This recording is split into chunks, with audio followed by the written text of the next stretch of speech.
Imagine standing at the edge of a river valley somewhere in the ancient Near East, roughly 6,000 years ago.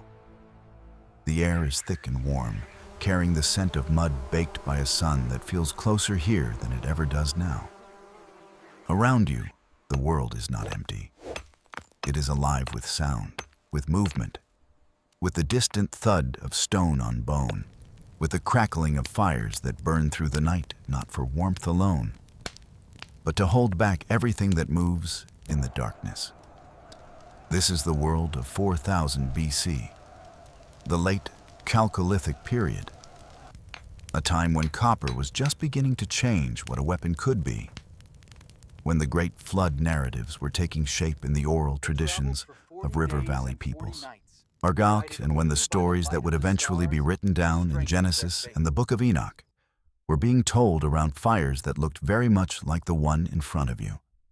This was the world in which the ancient texts described giants walking among men, in which the boundaries between the human and the divine felt permeable and unstable, in which survival was not guaranteed and the hunt was not sport but the difference between life and death.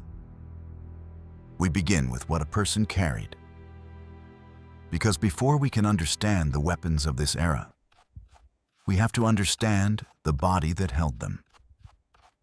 A man or woman living in the Mesopotamian lowlands or the Levantine highlands around 4000 BC was shorter than us on average, but not dramatically so. Our studies of skeletal remains from Chalcolithic burial sites in the southern Levant and in the Ubaid horizon of Mesopotamia show individuals with significant musculature, healed fractures, and evidence of sustained physical labor from early adolescence. These were not fragile people. They were hardened by a world that did not forgive weakness, shaped by thousands of years of selection pressure that favored endurance, spatial awareness, and the capacity for explosive physical effort. Their hands were calloused, their feet wide and tough, their joints worn in ways that speak to lifetimes spent crouching, climbing, and carrying. The weapons they made were extensions of bodies that already understood violence in an intimate and practical sense. The dominant weapon of this period was still the flint-knapped blade. Despite the creeping arrival of copper metallurgy, obsidian and flint tools remained the primary cutting instruments across most of the ancient Near East for reasons that are both practical and material. Flint, when properly knapped, produces an edge sharper than surgical steel. Experimental archaeology has demonstrated this repeatedly. A skilled knapper, and there is ample evidence that specialist tool makers existed by this period, could produce a blade capable of slicing through hide, sinew, and bone with a precision that early copper tools could not yet match. The blades found at Chalcolithic sites like Tel Eilat El Ghassul in Jordan and Bir es-Safadi in the Negev are works of deliberate craft. They are not crude.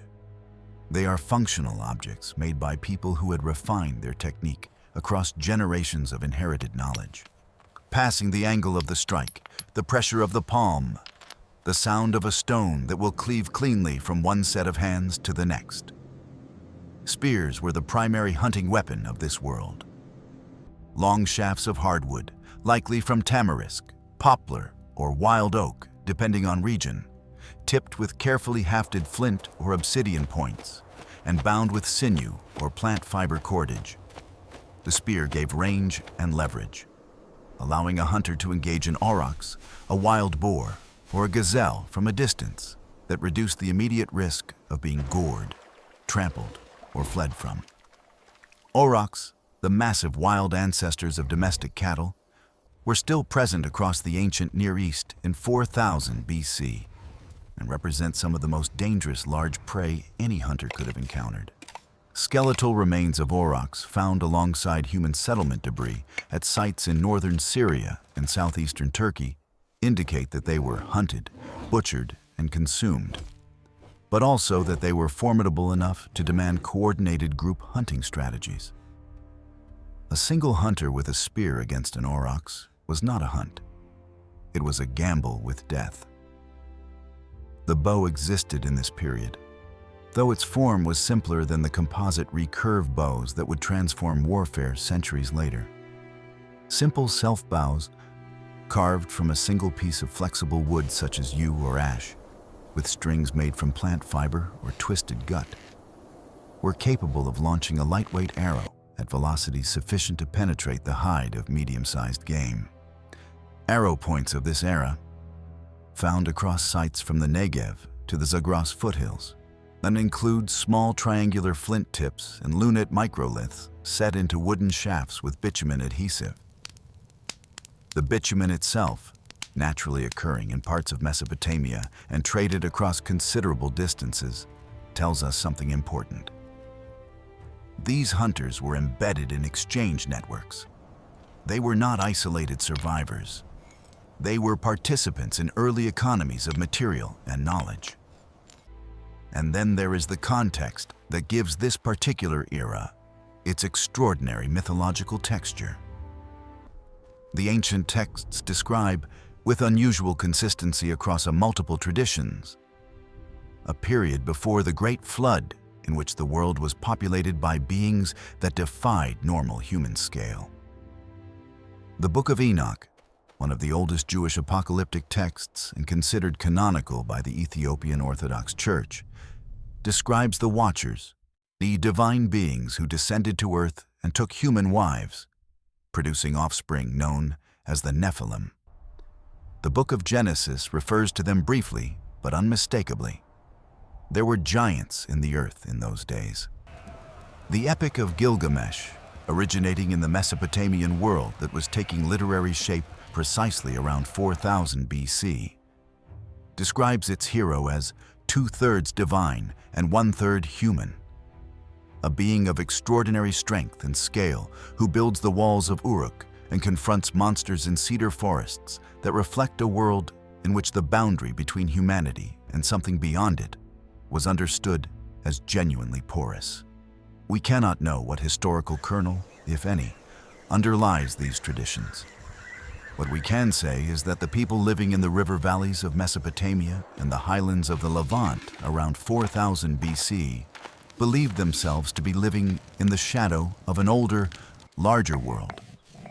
The oral traditions they carried spoke of ancestors who were greater, stronger, and more directly connected to divine power than the men and women grinding grain by the riverbank. Whether the Nephilim represent a cultural memory of an older, more physically imposing population encountered during prehistoric migration, a theological explanation for the violence and scale of natural forces, or a purely symbolic narrative about the dangers of transgressing divine boundaries, is a question that scholars continue to debate. What matters for understanding this world? That the people who hunted with obsidian spears and knapped flint beside the Euphrates understood their weapons, their survival, and their violence within a cosmological framework in which something enormous had once walked the same ground they now struggled to farm. Hunting in this world was not only about food. It was about standing within a landscape understood to be inhabited by powers, both animal and otherwise, that demanded respect, strategy, and ritual acknowledgement. Cave art traditions, while older than 4000 BC, had established a long pattern across the ancient world of marking the relationship between the hunter and the hunted with something that looked very much like ceremony. At Chalcolithic sites in the Levant, our figurines of animals and abstract human forms have been found in contexts that suggest ritual deposition rather than casual discard. The hunt was practical, as it was also sacred. The moment of killing, the first blood drawn from an aurochs or a deer or a wild goat, was understood within a framework of exchange with forces larger than the individual hunter. You took a life. Something was owed in return. This understanding shaped not just the spiritual life of these communities, but the practical organization of the hunt itself, who led it, who was permitted to participate, how the meat was divided, and what portions were set aside for purposes other than consumption. Warfare, as distinct from hunting, was beginning to crystallize as a recognizable human activity in this period. Here, the archaeological signature of organized violence becomes more visible across the Chalcolithic Near East. Fortified settlements appear. Skeletal remains show healed and unhealed trauma, consistent with interpersonal violence at a population level rather than individual accident. The development of copper tools, however gradual and uneven, introduced a material that could hold an edge under impact stress in ways that flint could not. A copper axe head, like those found at Nahal Mishmar in the Judean desert, in what is arguably the most spectacular cache of Chalcolithic metalwork ever discovered, represents not just technological achievement, but a shift in the economics and social meaning of violence. Metal weapons required smelting, which required fuel, which required labor, which required organization. The warrior who carried a copper axe was not just stronger than the warrior who carried a stone blade. He was also connected to a social structure capable of supporting the production of that axe. Violence and hierarchy were becoming, in the ancient Near East of 4000 BC, inseparable. The Nahal Mishmar hoard, found in a cave above the Dead Sea in 1961, contains over 400 objects. Mace heads, scepters, crowns, and ritual objects cast in copper and arsenical copper alloy. They are extraordinary. They suggest not a battlefield, but a ceremonial world in which the implements of power were understood as sacred objects worth hiding from whoever threatened the communities that created them. The people who made these objects and then concealed them in a cave above a desert canyon were living in a world already complex enough to produce political anxiety, territorial conflict, and the instinct to protect what had been made. They were not primitive. They were early. The distinction matters. Daily survival in this world moved around the rhythms of animal behavior as much as agricultural cycle. By 4000 BC, domesticated sheep, goats, and cattle were well established across the ancient Near East. But wild game remained an important supplement to the diet of most communities, particularly in years when crops failed or flooding disrupted the planting season. The hunt served as insurance. It also served as training. A young man who had learned to track a gazelle across the stony desert of the Negev, to read the wind and the pressed grass and the faint depression of a hoof in dry earth, had developed a set of perceptual skills that translated directly to the requirements of raiding, defense, and the navigation of a landscape without maps. The weapons he carried were tools of survival in the broadest possible sense. There is something quietly astonishing about holding that understanding in mind when you look at the reconstructions of this world. At the low, mud-brick settlements baking in the afternoon heat. At the figures moving between the river and the cooking fire. At the children watching the men prepare their spears for a hunt that will begin before sunrise. These people did not know they were living at the beginning of something. They did not understand that the copper they were learning to smelt would, within 1,000 years, give way to bronze, and bronze to iron, and iron to steel, and that the axe head taking shape in the hands of a Chalcolithic smith by the Dead Sea was the ancestor of every blade that would follow. They knew hunger and heat and the weight of a weapon in their hands. They knew the stories of the Watchers and the giants and the flood that had swallowed the older world.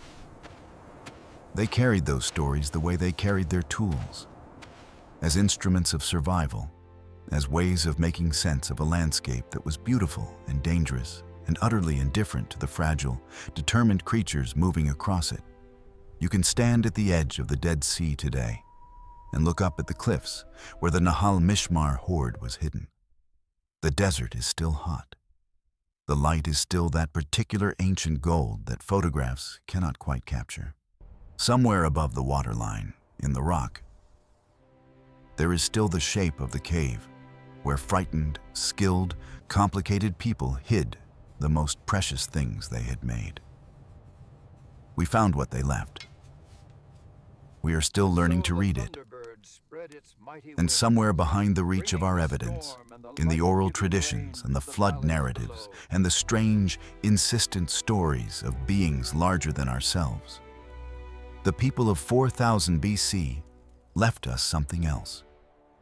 A record of what it felt like to be human in a world that had not yet decided what humanity was capable of becoming. That question, carried forward through 6,000 years of weapons and harvests and floods and cities, turns out to be one we are still asking. They asked it first by the light of a fire that burned all night, holding back the dark,